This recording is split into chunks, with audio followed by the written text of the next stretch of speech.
So, some people think that we are superior to animals or other beings because we are so creative and we are intelligent in a creative way. Um, they usually disregard the creativity of nature, and that our creativity actually comes from her by creating us. Um, so let me argue that actually um, creativity, uh, meaning the intelligence in connecting different events and generalizing them, is the same thing, is equivalent to memorizing things. So let me explain more, because most people think that memorizing things, uh, it is something dumb, uncreative, and um, coming up with new stuff and connecting things and generalizing them is something intelligent. But actually, they take the same amount of intelligence. So let me try to explain this. This is for nerds. So if you get bored, probably you got bored by now, you can head out to some other YouTube videos, puppy videos or something like that. Um, watch Dominion. Go to Dominion from here. Dominion 2018.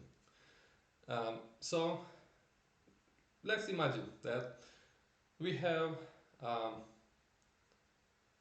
green and red balls in a line. Let's say 10 green and red balls. Okay, they're lined this way. So if I tell someone to memorize this, as this sequence, red, green, green, red, green, green, green, red, red, green, etc. So if I tell them to memorize, they need to create an image in their heads. Sorry for my dogs, I can't do anything. So they need to create an image in their heads that corresponds to this state. So they need to replicate this state in their minds. So they create unlikely, by doing so, by memorizing this, they create unlikely states in their minds, meaning they connect with the object that they are memorizing. In this case, these 10 balls. They connect their brains. Okay? So memorization is forming connections. Also, similarly, um, if I tell someone, invent a rule um, describing the sequence of balls, um, and they come up, let's say, the balls might go like, it's a very simple rule, red, green, right? So they look at it, and instead of memorizing red, green, they look at it and they say, um, after red, there is green. After green, there is red, right? A simple rule they come up with. And we say that these people who come up with these simple rules are more intelligent than those who memorize the sequence.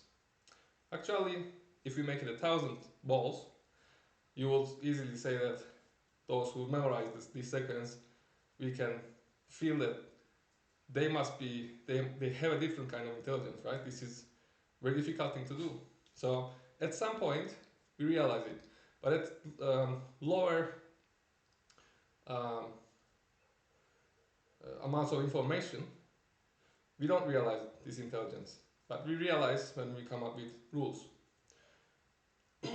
And I think that's why the bias towards um, the that we hold this kind of like rule finding intelligence more important than the memory, at least most people. And so I will try to show you that it takes the same amount of intelligence to memorize these balls and to find a rule, a simple rule describing the sequence of those balls. So when you memorize the balls, you form connections, right? You form the image in your body, in your brain, the same unlikelihood as the sequence of these balls. So think of it as a very unlikely state, forming a very unlikely state, connecting with the balls and in your own brain. And you think about what's the likelihood of this, right? So as the balls get more complicated, difficult to memorize, the memorization process gets more complicated, and if you memorize it, this is less very unlikely to memorize something complex. So if you can memorize it, you say you are very intelligent in memorization, right? Similarly, if you have a simple rule, let's say red, green, this state is usually more likely than other more, uh, let's say, unlikely states, right? So when you are again forming connections, you are connecting. You need to come up with different rules and realize that this fits, right? So when you're forming a memory, you come up with images, let's say red, green, and you fit it to the data and keep it that way. And similarly, when you find rules between the balls, you come up with all the possible rules and then you fit it to the data.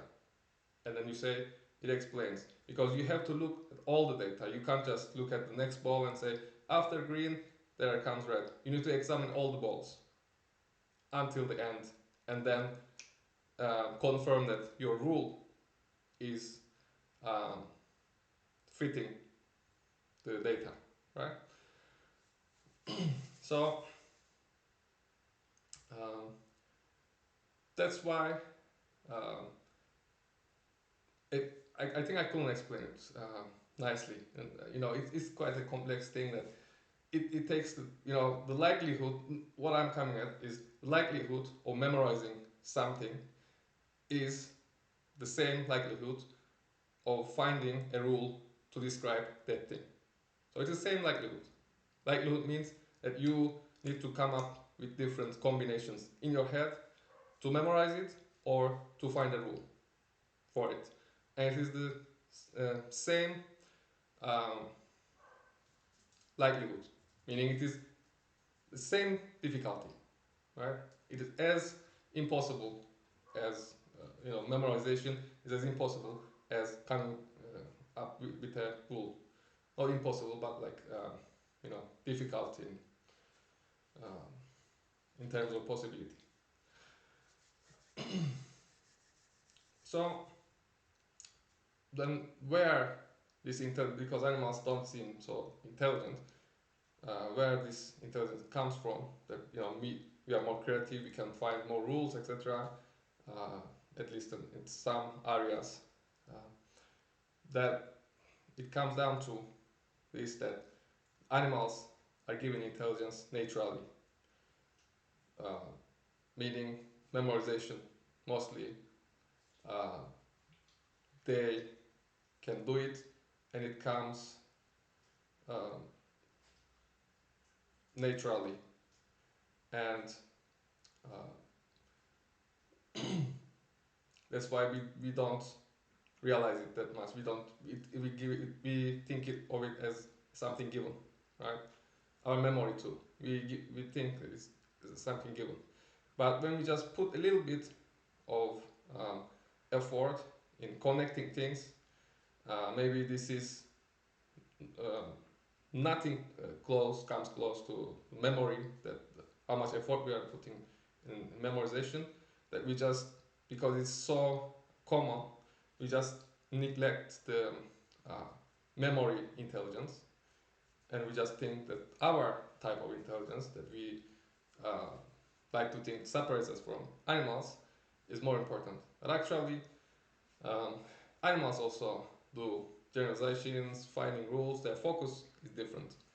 Uh, but so I hope a little bit I try to convince you that humans, um, human intelligence is not superior to another kind of intelligence. You know, nature is doing it already. Science, we didn't come up with science. I told this before. Nature works on, evolution is basically science. You know, experimenting, figuring out what works, what not, and keeping what works. This is evolution, and we call it science now because we are doing it, right? So uh,